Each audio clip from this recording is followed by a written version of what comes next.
చెయ్యనన్నది. అత్త తెచ్చిన కొత్త చీర కట్టనన్నది. మామ తెచ్చిన మల్లె పూలు ముడవనన్నది. మొగుడి చేత ముట్టెగాయ తింటానన్నది. నాన్న నాన్న నాకు ఒక కథ చెప్పవా? అబ్బా ఎల్లు మీ అమ్మని అడగమ్మా, నాకు చాలా పని ఉంది. అమ్మ అమ్మ నాకు కథ చెప్పా. నాన్న చెప్పంటే చెప్పడం లేదు. ఏంటి మీ నాన్న బిజీగా ఉన్నాడా? నాకు తెలుసు, సీఎం కూడా అంత బిజీగా ఉండడు. అలాంటిది మీ నాన్న బిజీ. ఇప్పుడు నేను పనిలో ఉన్నాను కదా, మీ నాన్న దగ్గరికి వెళ్ళు. చీ, ఎప్పుడు ఇంతే. కథ చెప్పమన్నా చెప్పరు, పాడమన్నా పాడరు. నానమ్మ నానమ్మ నిన్నట్లాగా నాకు ఒక కథ చెప్పవా? నా బంగారు తల్లి, నా చిట్టి తల్లి, పదమ్మ పెరట్లో.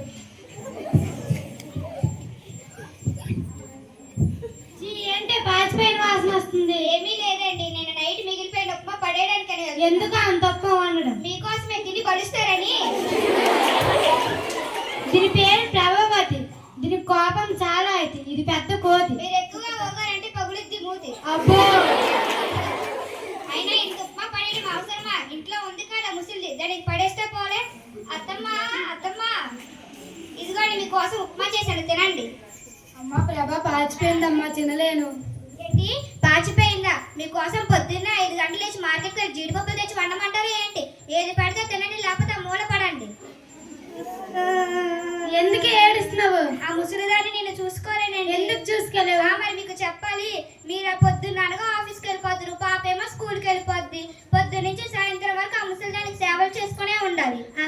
అంత గొప్ప సేవలు ఏం చేసావు? మరి మీకు చెప్పాలి, తెలుసుకోలేరు. అయినా ఇంట్లో నేనైనా ఉండాలి, ఆ ముసలిదైనా ఉండాలి. అయినా ఎక్కడో పంపించండి. పంపిస్తాను.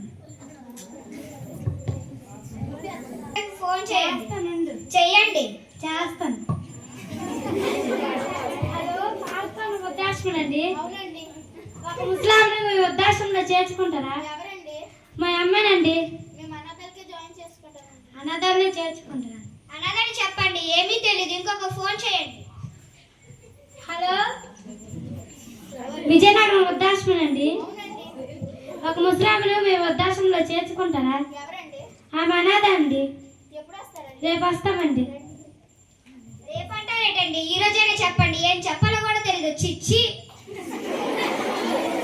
ఏంటి నాన్న, నాన్నమ్మని ఎక్కడ తీసుకెళ్తున్నారు? నీకేం కావాలి? నువ్వు నోరు మూసుకుని చదువు. నువ్వు ఆగమ్మా, ఎక్కడ తీసుకెళ్తున్నారు నాన్న? అంటే నాన్న ముసలిది అయిపోయింది కదమ్మా, అందుకే వృద్ధాశ్రమంలో చేర్చుదామని. అవునా? ఆ నెంబర్ అయితే నాకు ఇవ్వండి నాన్న.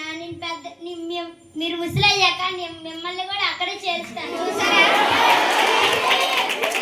ముసలిదాని గారాబం వల్ల నీ కూతురు కూడా ఎట్లా తయారయ్యింది. అమ్మ నువ్వు ఆగవు ఒకసారి. ఇందక్కడ పాచిపోయిన ఉప్మా మా నాన్నమ్మకి ఎట్టావే, అది నువ్వు తినొచ్చు కదా, లేకపోతే నాన్నకి ఎట్టొచ్చు కదా, లేకపోతే నాకే వచ్చు కదా. అయినా నాన్నమ్మ మీద నీకు అంత కోపమేటమ్మా. అయినా నాన్న మీ బుద్ధి ఏమైంది? నా చిన్నప్పటి నుంచి ఎలా పెంచారో నాన్నమ్మ మీ చిన్నప్పటి నుంచి కూడా అలాగే పెంచింది కదా. అయినా మీకంట నాన్నమ్మే నన్ను బాగా చూసుకుండేది. కథలు చెప్తుంది, పాటలు పాడుతుంది,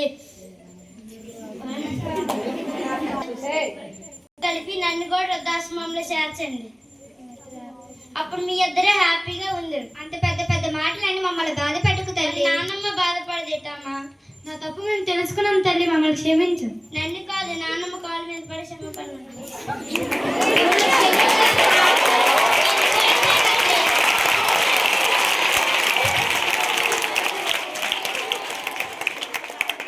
మన తల్లిదండ్రులు ఎంత వయసు అయిపోయినా వారిని వృద్ధాశ్రమంలో పడేయకండి. మన చిన్నప్పుడు వాళ్ళు మమ్మల్ని ఎంత బాగా చూసుకున్నారు, ఇప్పుడు మనం కూడా వాళ్ళు అలాగే చూసుకో.